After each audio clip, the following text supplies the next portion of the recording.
Saya selalu bercita-cita pengen jadi hafiz Al-Quran. Harus ada cita-cita dari kita harus jadi hafiz.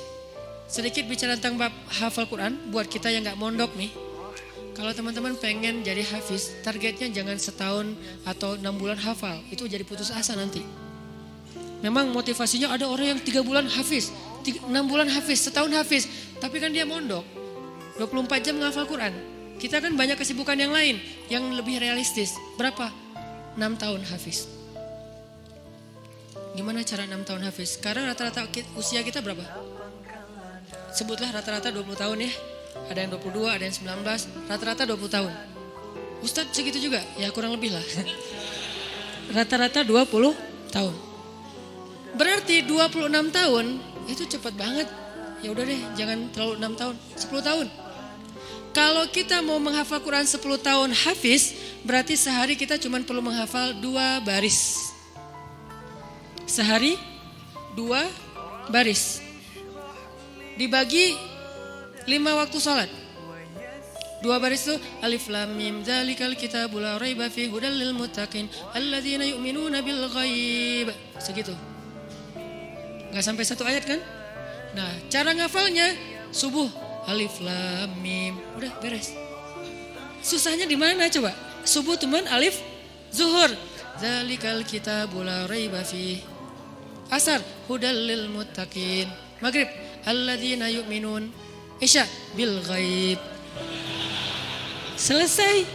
1 hari 2 baris. Tapi butuh istiqomah, butuh dawam, konsisten. Kalau sehari 2 baris, maka 10 tahun. 10 tahun itu gak lama loh. Saya tuh di Bandung udah 13 tahun, gak kerasa. Seolah-olah baru kemarin saya datang dari Kairo ke Bandung, sekarang udah 13 tahun, gak kerasa gitu aja. Tiba-tiba udah 13 tahun, berarti kalau saya ngafal sehari 2 baris, sekarang udah 3 tahun yang lalu udah selesai tuh. Berarti semua kita bisa jadi hafiz sebetulnya kalau udah lancar tahsinnya. Sehingga kita meninggal berstatus hafiz. Bukan untuk pamer ke orang, bukan untuk taruh di Instagram bio, hafiz Al-Quran. Itu mah bebas lah, terserah niat ya. Saya kan gak mau menjudge kan, ada orang yang menaruh gitu supaya jadi syiar.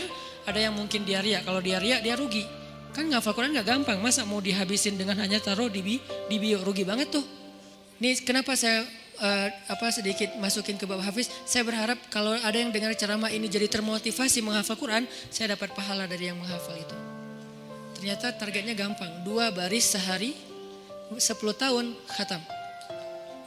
2 baris itu gampang banget. Alif, alhamdulillah.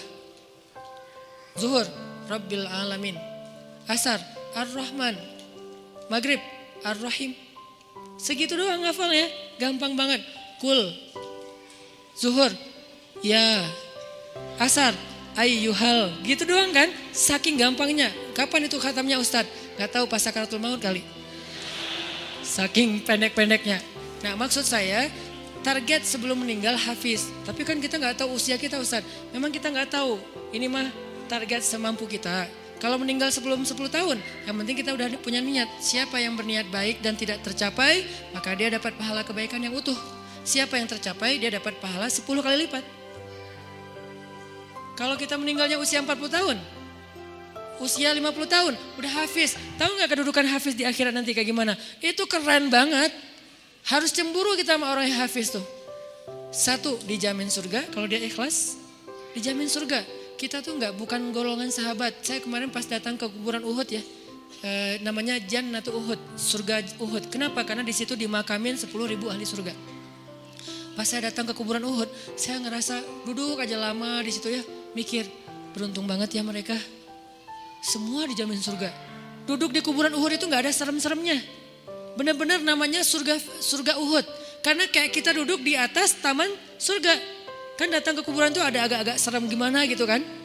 Ini gak ada seremnya sama sekali, nyaman. Merpatinya banyak, hingga di atas kuburan-kuburan itu. Dan di atas kuburan itu kita bisa tahu beberapa. Ini kuburan Sayyidah Aisyah, ini kuburannya Ibrahim anak Rasulullah, ini kuburannya Imam Malik, ini kuburannya misalnya Fatimah, ini kuburannya Ummu Kulsum, putri-putri Rasulullah.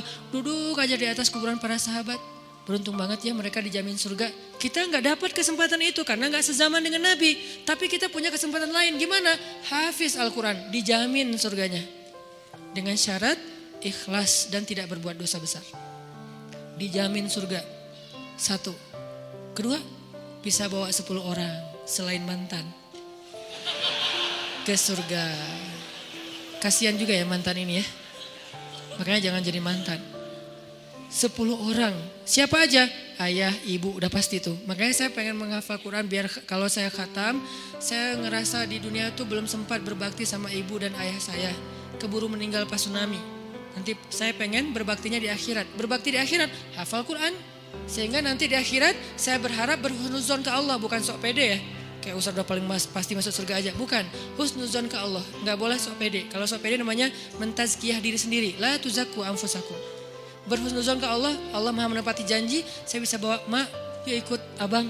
Kemana bang? Surga. Kan enak ya. Bapak yuk ikut abang kemana? Surga. Kakak saya meninggal juga di tsunami. Itu buat saya ibu kedua saya setelah ibu saya. Karena dia paling banyak berkorban. Kak Yus yuk ke surga. Kemana? Ayo ikut abang kemana bang? Surga. Itu tuh kayak goals akhirat goals lah. Kalau kita punya life goals, ini adalah akhirat goals. Buat siapa lagi? Istri. Buat siapa lagi? Anak. Kalau semuanya hafiz oh, ya berarti lebih banyak lagi yang bisa kita bawa. Itu tuh keren banget.